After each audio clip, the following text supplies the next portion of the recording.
Good Wednesday evening and welcome to the NCWLIFE Evening News. I'm Grant Olson. Here are a few of the stories we have coming up for you tonight. An air quality alert has been issued by the Washington Department of Ecology for Chelan and Okanogan Counties. Construction is complete on a stretch of Highway 2 that was damaged after a July thunderstorm. Very hot temperatures and breezy conditions tomorrow with windy and cooler weather on tap for Friday.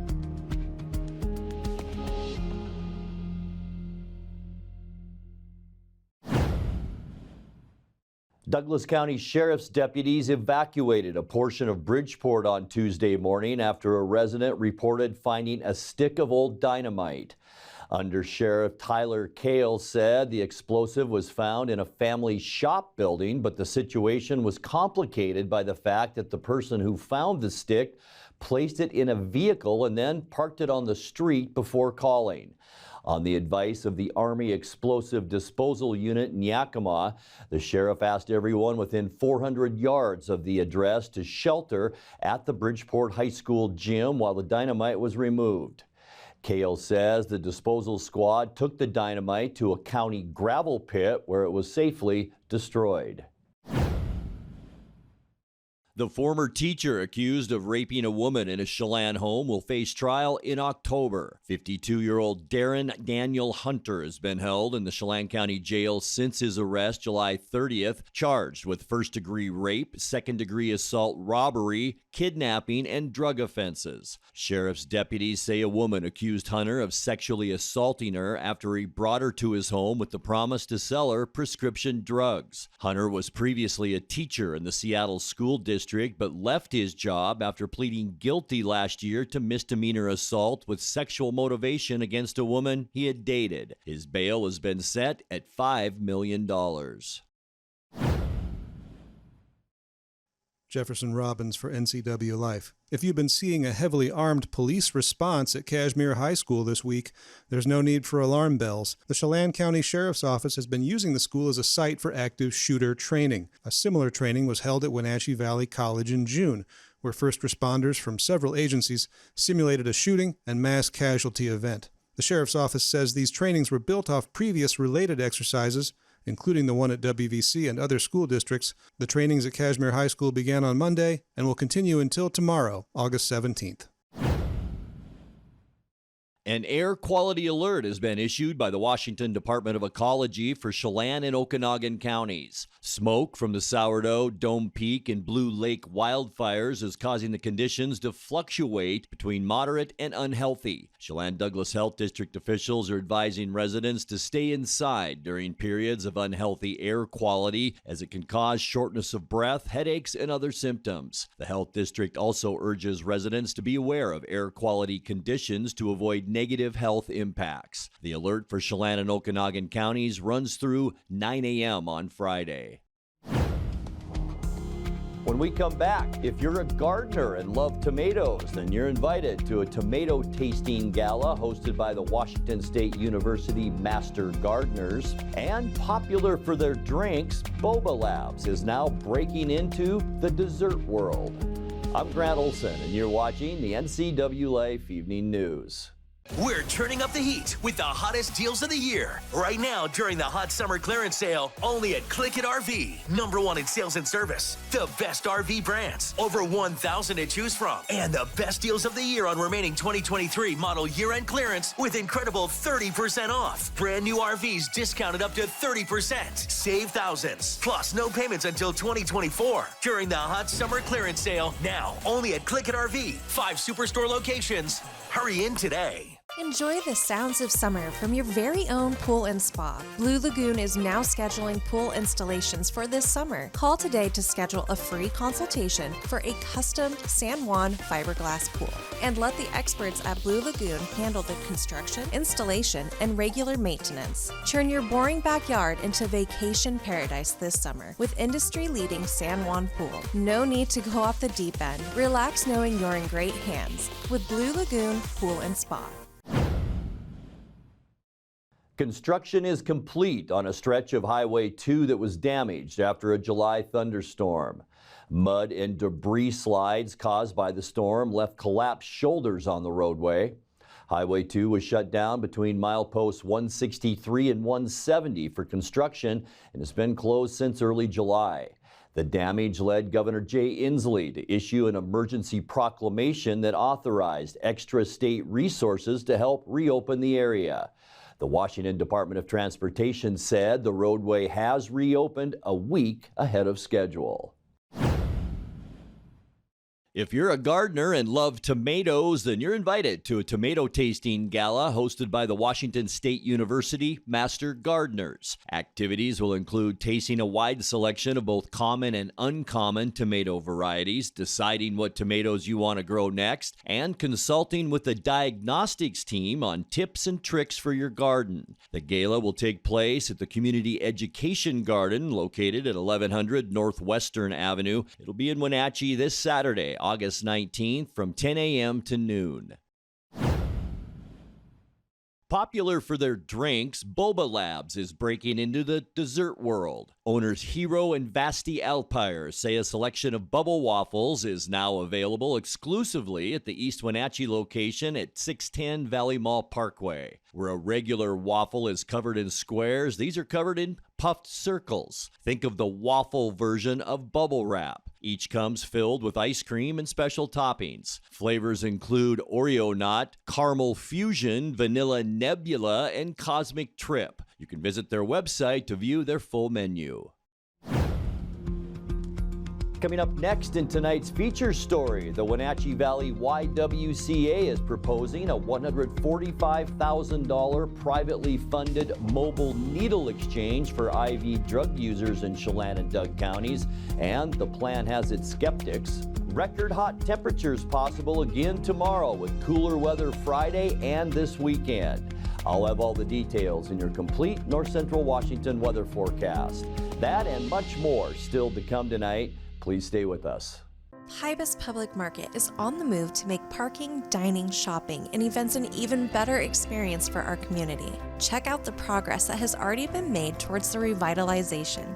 The West Side project is well on its way, but we need your help to get over the finish line.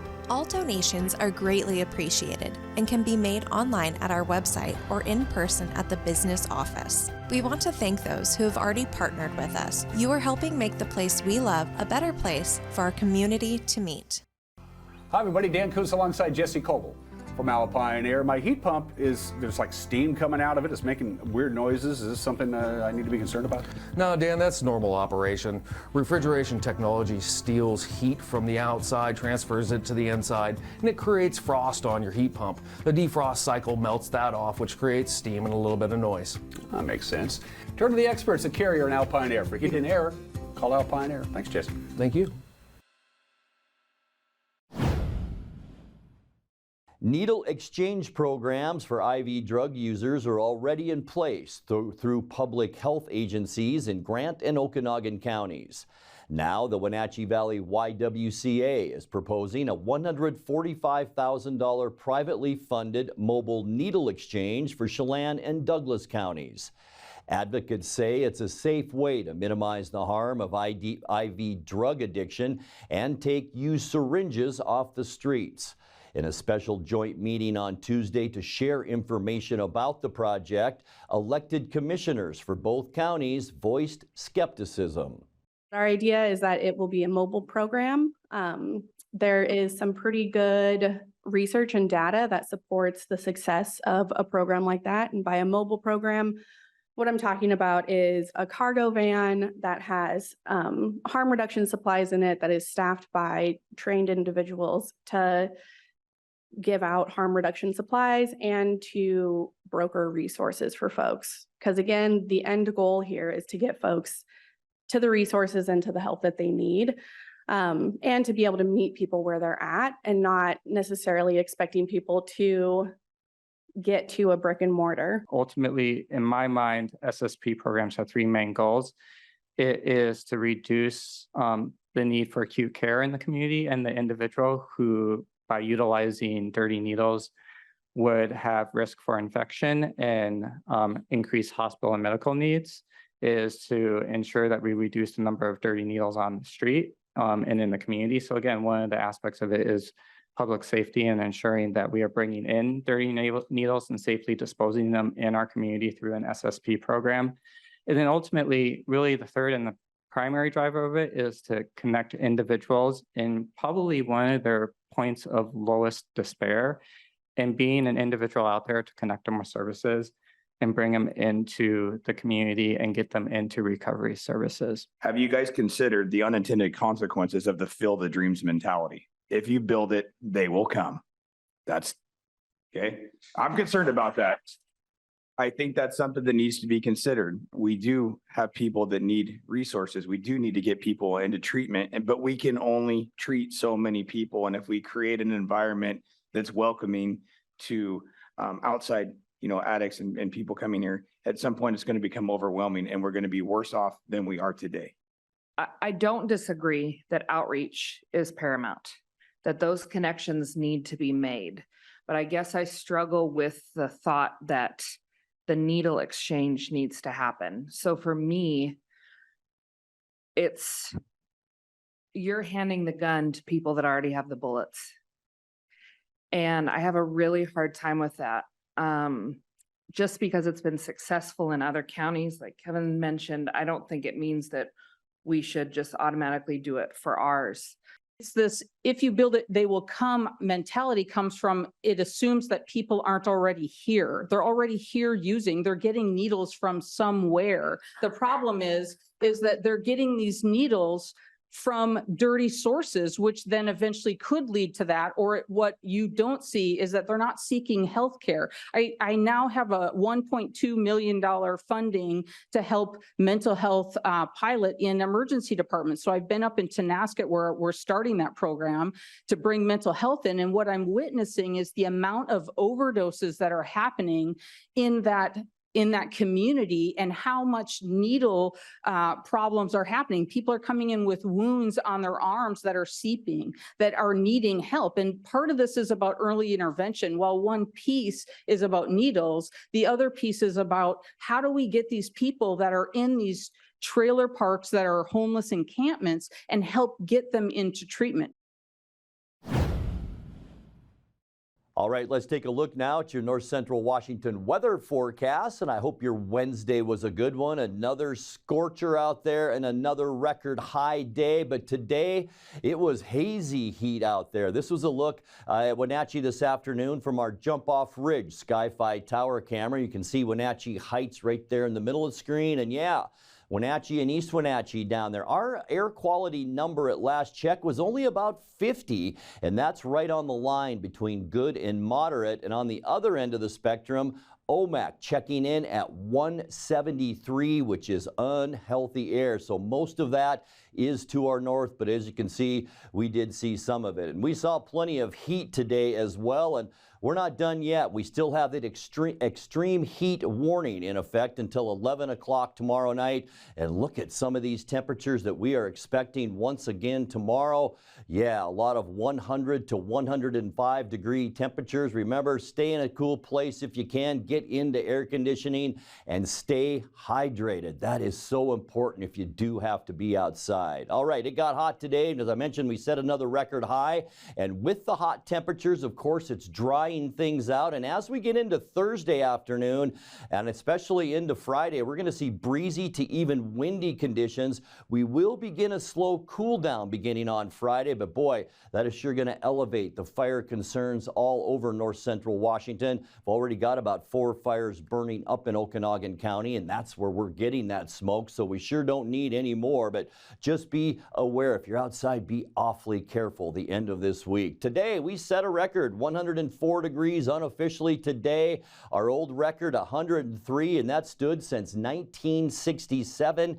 Our normal high 87 degrees. So yeah, we blew by that today. We started off very mild, 77 was our overnight low temperature, only 10 degrees. degrees below our normal high. 61 is our normal low. Look at that, we got a spider on our screen. 49, our record cold, and that was set in 1995. Sunrise 5:58 this morning and sets at 8:11. Well, that's a big one too. Temperatures tomorrow as we get you into Thursday. As I mentioned, going to be another hot one, possibly another record-setting day, although our record in Wenatchee, 103 for tomorrow. We might come up just short, but boy, it's going to be hot. Columbia Basin, 103s for Moses Lake, Ephrata, and Quincy. 102 in Wenatchee, Aniat, 103 in Chelan and Omak.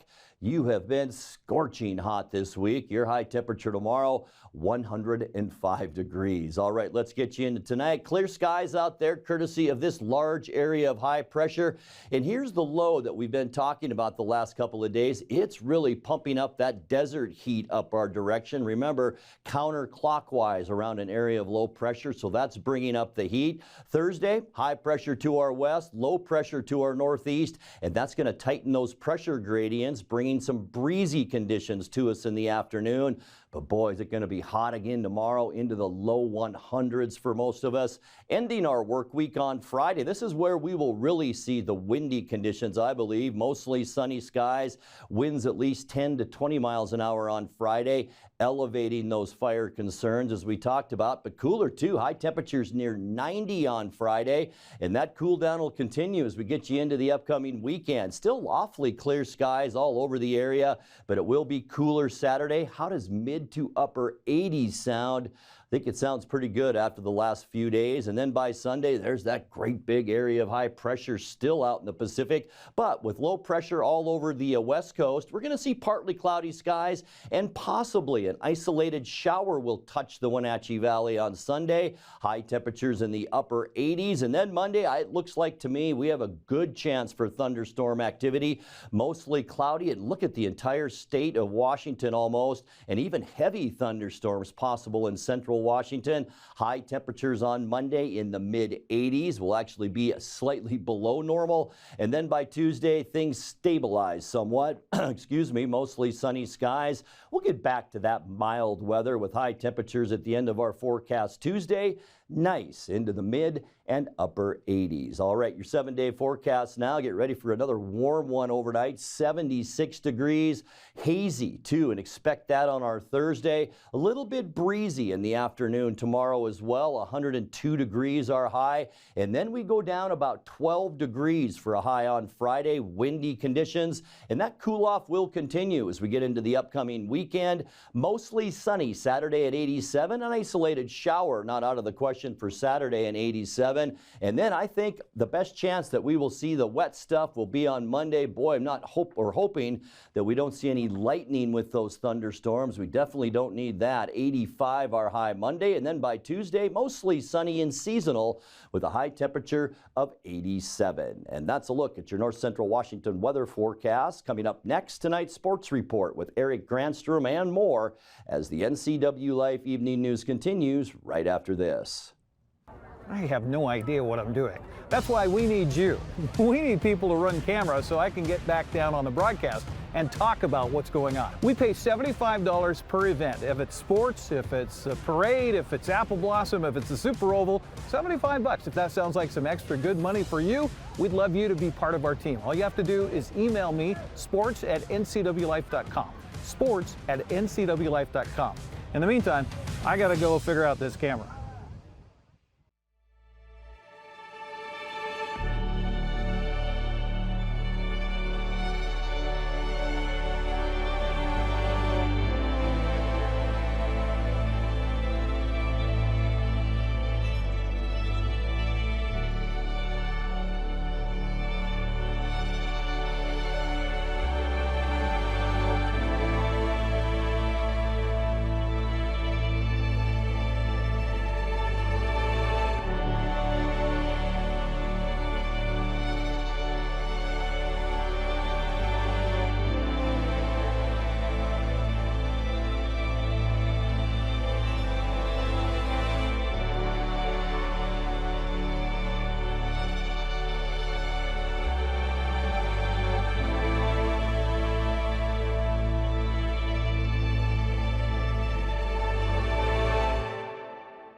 Well, the Mariners squandered a 7-run lead, but wound up winning in 10 innings over Kansas City last night. 10-8 the final. It was Seattle's third extra inning game in the last 4 days after the M's jumped out to a 7-0 lead with 4 home runs in the 4th inning. Now this is smoked out to left field. If this stays fair, it's gone. It's plenty fair. And Gino has given the Mariners a 1-0 lead. Stuffed his sleeves with seeds. France. This might get over the foul pole. It's fair. That was an absolute moonshot. Did that clear the foul pole? If it didn't, it came close. Well, this is out to the gap in right center field. And this ball clears the wall. Teoscar with a laser to right field. Infield in, ground ball tiptoeing fair over the bag. Canzone scores. Caballero, he's got himself an RBI double. He stands up at second base. So the Mariners having a big 4th inning. Rojas scalds this into right field. This is gone. Number 1 for Josh Rojas as a Mariner. It's the 4th home run by the Mariners in the 4th inning. It's 7-0. Grounded left side and through. 1 run is home. And now Beatty hits the brakes. It looked like he was waved home and may have made contact with third base coach Vance Wilson. And I think that's what the Mariners are going to argue here. Beatty, you can't touch the runner. Deep left center field. 2-run game. Just like that. Career high in pitches for Munoz. Line drive center field. It's a 1-run game. And Salvi gets it over shortstop. Here comes Junior. And Blanco is going to be out at third without a slide. Up the middle, and it's into center field. Marlowe is in to score. Caballero, he rushes home, and he scores standing. Tie France with 2 outs in the top of the 10th. A go-ahead 2-run base hit. The 0-1. Ground ball to Caballero. On to first base, and the Mariners, if you can believe it, they take this one, they hold on, they win it in 10. 10-8 the final score. Manager Scott Service says Kansas City's big rally late might not happen if the umpires caught the fact that the third base coach touched a runner in the 5th inning. The base coach did touch the runner. He should have been called out. You can't challenge the play. It's a judgment called by the umpire. They didn't see it. If they don't see it, they're not going to call it. But he clearly touched the runner. I think almost their hands almost hit. I didn't see the replay of it, but you could see it from where I was standing, and would have been a huge out in the game, obviously. But there was a lot of things that happened in this game other than that dictated it going into 10 innings. But we didn't catch pop-up.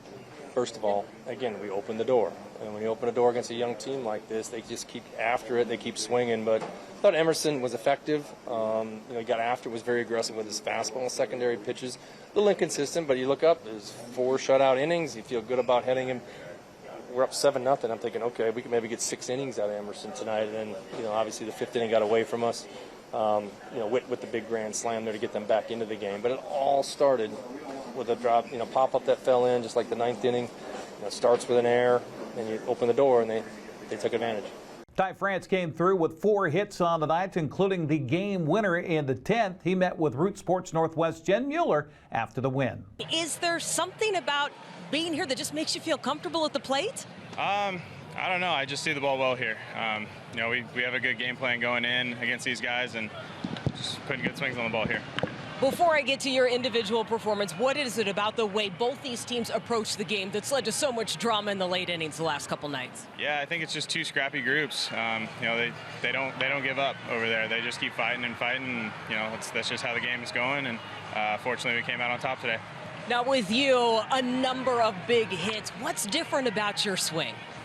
Just trying to slow down in the box, get things under control, and get on time. You know, when I'm on time, I can hit almost anything, so timing's big. You were part of that big inning early on where all the runs were scored. Do you feel badly at all that you shortchanged Gino and his turn with the trident? Not at all. He's had plenty of turns with that, so you know I got to get him when I can. Lastly, Teoscar Hernandez, 5 for 5. What impressed you most about his night at the plate? You know, it was bound to happen. He's had good at bats the last couple of weeks, so you know, very happy for him. He's been working his butt off, so not surprised he put together a night like this. He's very capable of it, but you know, very happy for him.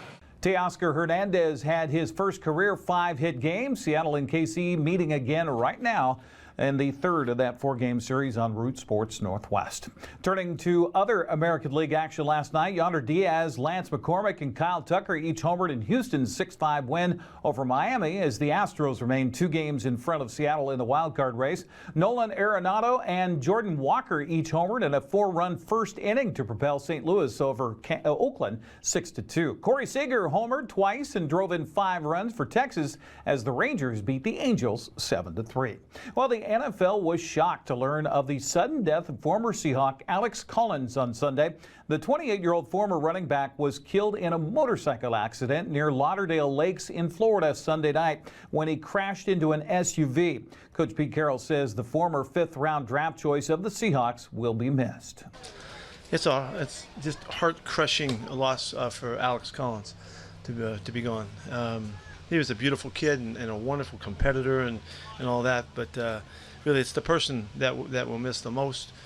He had a great spirit about him, and he was fun as heck, and it's just so unfortunate for his family and for all of us and to have lost him. So I wish there was something we can do. We can't do anything, but it's a heartbreaker. Collins played in Baltimore as well as Seattle, and most recently was a member of the Memphis Showboats of the USFL. Meanwhile, the Seahawks continue to prepare for their second preseason game against Dallas Saturday in Seattle. Coach Carroll says it was great to see linebacker Jordan Brooks back at practice yesterday after recovering from knee surgery. Jordan got out to walk through today, and which is a really big step. And now he's back in there, so he can practice now. When the time is right, we'll get him out there. We're not going to rush it at all, but we wanted to get him back because he's capable of doing the walk-through tempo stuff, and that's 40 minutes of work, running the defense and all that. So it's a real boost to him to get his learning up and the communications and all that kind of stuff, and just for us to see him back out there and get accustomed to him being to start his return. But it's going to be a while still, but that's a great sign, and he's going to make it back. He's going to be okay. Seattle and Dallas will face off at Lumen Field Saturday at 7 o'clock on King 5. Well, summer is officially over today for area high school football players because this is the first day of fall practice. We are just 15 days away from the first game of the 2023 football season, with Cascade hosting Natchez Valley and Peshastin. NCWLIFE channel will broadcast at the Apple Bowl the following night as Wenatchee hosts Skyline. Some of the other featured games on opening weekend have Cashmere playing at Newport in what's expected to be a great season for the Bulldogs. Chelan will host Brewster in its opener on September 1st as well. Now, we're planning to broadcast 8 regular season high school football games on the NCWLIFE channel, including Eastmont, Wenatchee, as well as Cashmere and Omak October 13th. We'll also sprinkle in some prep girls soccer and volleyball in a very busy fall schedule that will kick off in just a few weeks. That's a look at sports news. I'm Eric Granstrom. Have a happy Wednesday. And that will do it for our newscast tonight. For more on these stories and other news from around North Central Washington, you can find us on Facebook or our website at ncwlife.com. And remember, if you see news happening, we'd like to hear from you. You can send us an email at news@ncwlife.com or give us a call at 888-6295. I'm Grant Olson. Thanks so much for being with us and have a great night.